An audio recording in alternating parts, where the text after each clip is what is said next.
Bismillahirrahmanirrahim. Assalamu alaikum to all of you. This is Abdul Ghaffar Abbasi here to conduct chemistry class of second year HSC part 2 chapter number 1, that is the periodic table, or we can say that periodic classification of elements. Bismillahirrahmanirrahim.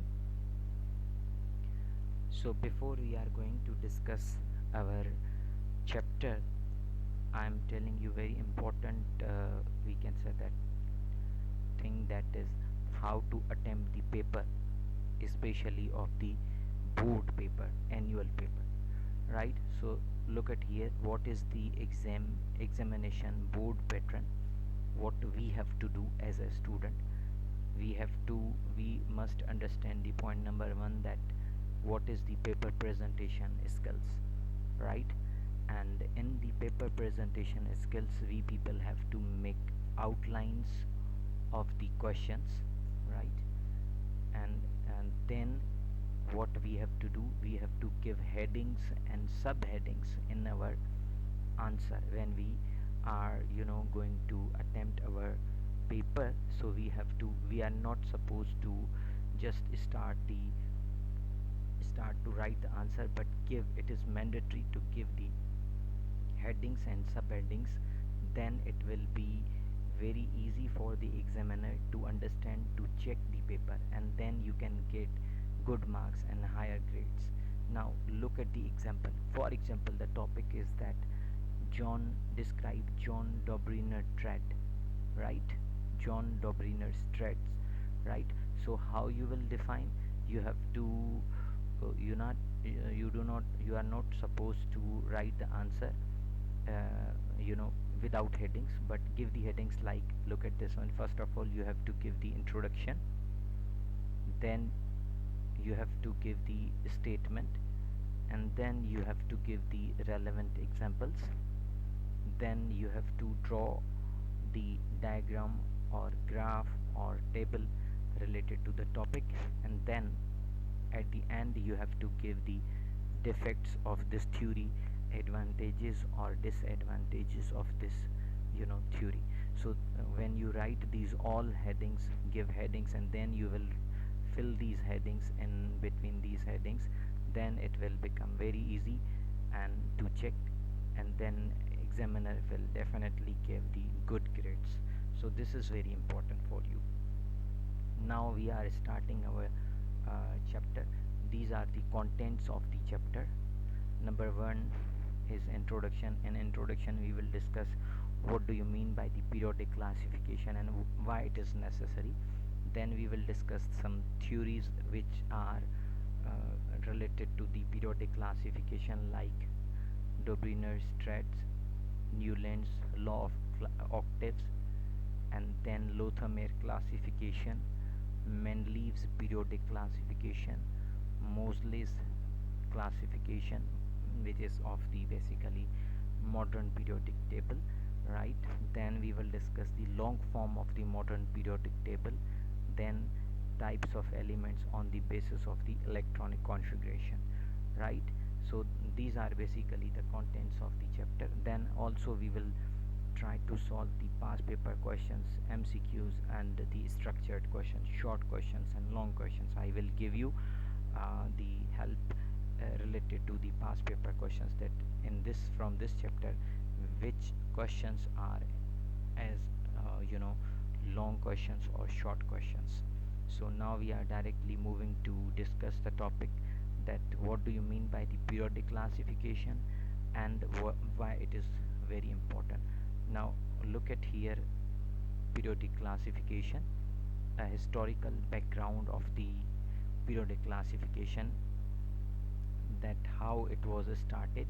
Now look at here, in introduction what we have to understand, when very large number of elements become known to the scientist, then it was felt that they must be arranged in a systematic order, because a systematic classification of elements provides a clear idea and information about the properties of the elements, and make it easier to predict the properties of the different elements.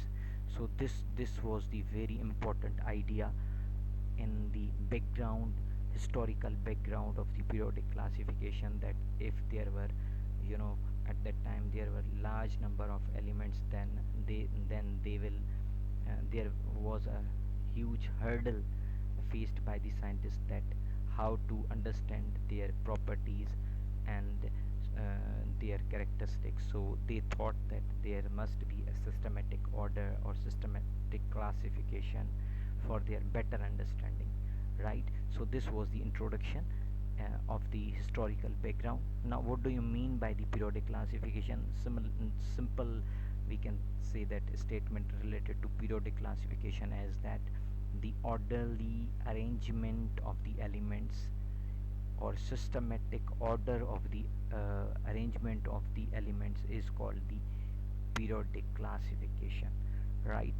So for better understanding, for better identification of the properties of the elements, there must be a systematic order or systematic classification, orderly arrangement, then we can easily understand. So this is called the periodic classification. Now look at this complete picture of the periodic table. These are the laws, or you can say that theories, or related to the periodic classification of the elements. Number one was the John Dobryner's thread, right? Number one was John Dobryner. He classified the elements in the thread, which we will discuss, in three elements, which we will discuss, which we have to discuss in this today's lesson. Then we will discuss about the Newland's law of octaves. He arranged the elements into we can say that 8 elements. Then we will discuss Lothamer classification. He made the graph of the elements by taking the atomic volume and the atomic weight. Then Mendeleev's periodic law, very we can say that standard classification, important classification. Mendeleev introduced his periodic law, right? And then at the end, the modern periodic classification of the elements made by the Moseley. So up to this one, for we can say that from 1 to 4, what the mistake done by these scientists, that they classified the elements according to the atomic mass or atomic weight, right? This was the mistake done by these scientists. That was the reason they were not become more successful as compared to Moseley.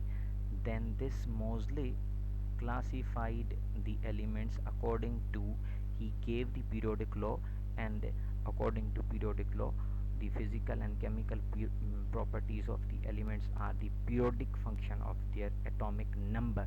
So he classified the elements according to the atomic number, not the atomic weight, because the properties are entirely depending on the atomic number, not atomic weight, right?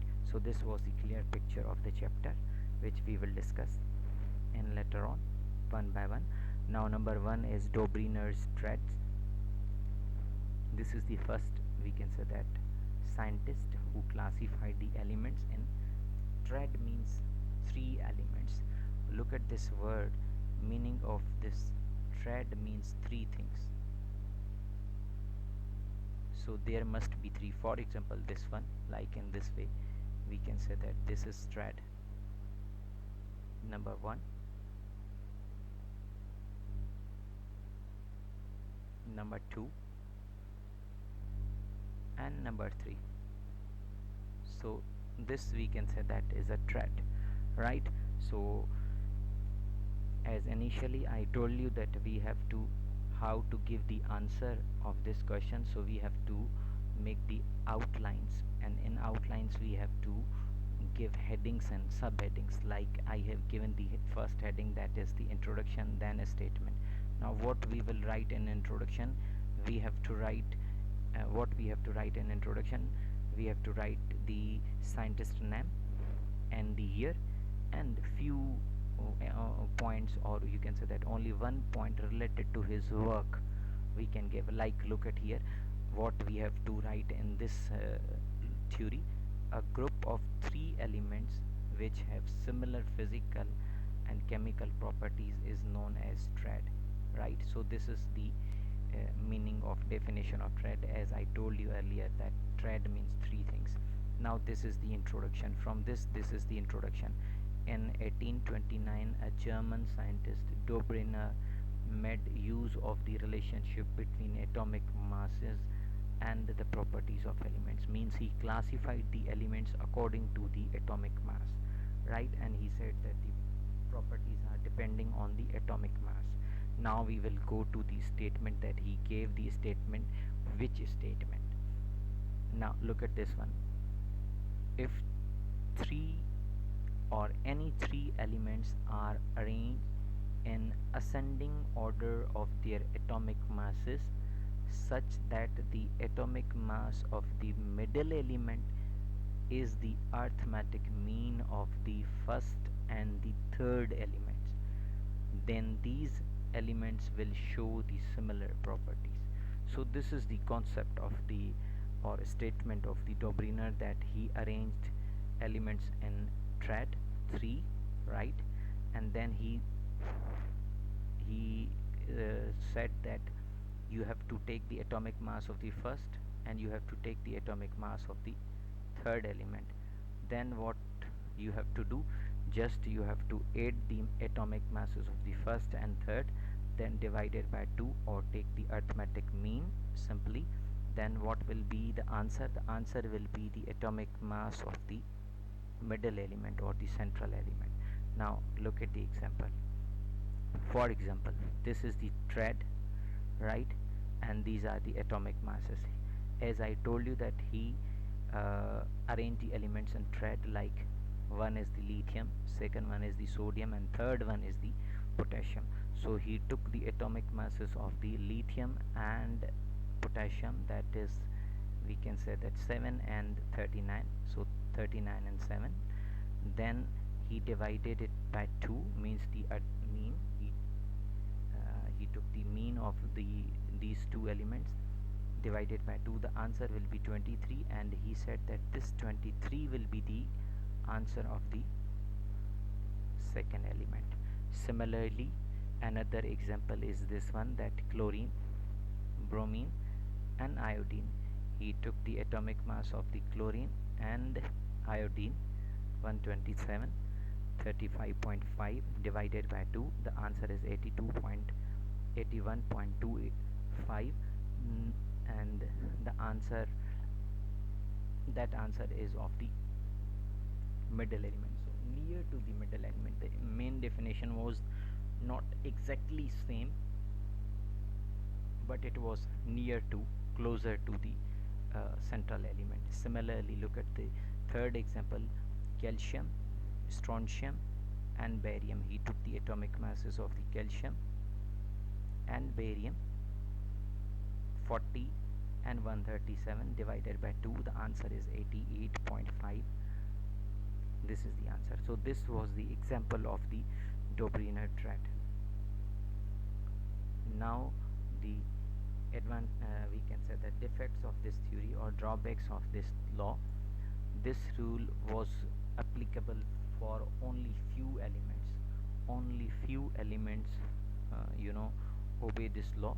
Rest of other elements did not obey this law, right? And that is the reason, as I told you earlier, that this law was not successful. Now we are moving towards another law, that is Newland's law of octaves. Now, as I told you that we have to give the headings and subheadings. First heading is the introduction. In 1866, a British scientist Newlands reported his law of octaves by arranging elements according to increasing order of their atomic masses, right? This was the introduction. Now we are moving towards the statement. Every 8th element starting from any point approximately has similar properties to its first element. This was the statement. As initially I told you that this is Newland's law of octave. Octave means 8, right? So he arranged the elements in this form, octet form, in this way, like 1, 2, 3, 4, 5, 6, 7, and then 8. So 1, 2, 3, 4, 5, 6, 7, and 8. So according to the Newland, that every eighth element has the properties similar to the first element, starting from any point. For example, you are starting from here, so under this will be the eighth element, and that will be the first element. So this was the statement of the Newland's law. Now this is the example. As I told you, the example that he classified the elements into octet: 1, 2, 3, 4, 5, 6, 7, and then 8. Every 8 elements has the properties similar to the first, like hydrogen and fluorine and chlorine, lithium, sodium, potassium, beryllium, magnesium, calcium. So this was the example. Now what are the advantages and disadvantages of this law? Now look at here, we are discussing in detail. Number 1, advantages of this law. This law provided a basis for the classification of elements into groups of the elements having similar properties. Through this law, we can say that this law provided the base for the classification. Means through this law we can say that groups were identified. Groups were initially, you know, um, classified. Elements were classified into groups. The concept of group was given by this Newland. Then the second, that this law provided a wider scope to arrange all known elements into tabular form. When you look at this, the arrangement or classification, it looked like a tabular form, because initially I told you that very well that he classified elements into 1 to 8 elements. This is a wider scope, or this is, you can say that, in a tabular form. It looked like that this classification is moving towards the periodic table, modern periodic table, right? So this law provided the classification of elements into tabular form. Now we are moving towards the disadvantages of this law. Newland's law is not applicable to all elements. All elements were not obeying this law. He classified elements, as I told you earlier, according to atomic mass. But after the elements, some which he classified, what will happen? Other elements did not obey this law. Second, the arrangement did not include noble gases, because they were not discovered, and then heavier elements could not be accommodated. Heavier elements, those having the the higher atomic mass, they were not obeying this law, so they were not classified. So these are three disadvantages of the Newland's law. Now we are discussing the third, that is Lothar Mayer's classification. Introduction. In 1864, a German chemist, Lothar Mayer, published an incomplete periodic table. Explanation: he includes about 56 elements arranged in a group from 1 to 8. He plotted, this is very important, that he plotted the values of different physical properties, like as I told you that one was the atomic volume and second was the atomic weight. Obtained different curves in the graph, and in these graphs he observed that the elements with similar physical properties occupy similar position in the curve. Those elements which are having the same positions in this graph, they are having the same physical properties. This was the main idea of the Lothar Meyer. Now, for example, say suppose that alkali metals occupy the at the peak of the curve, so they are having the similar physical properties. Halogens occur on the ascending portion of the curve, means they have the same properties. So this was the example taken from the graph. Now look at this graph. These are the you can say that alkali metals which are at the top, right? And they are having the same physical properties. And look at here, the atomic volume and atomic weight. This graph was you know uh, between two main properties. One was atomic volume and atomic weight. Okay, so this was the uh, few main topics which we discussed in today's lesson. I hope this concept related to these topics will be clear, and further we will discuss in the next lesson. Okay, thank you. Allah Hafiz.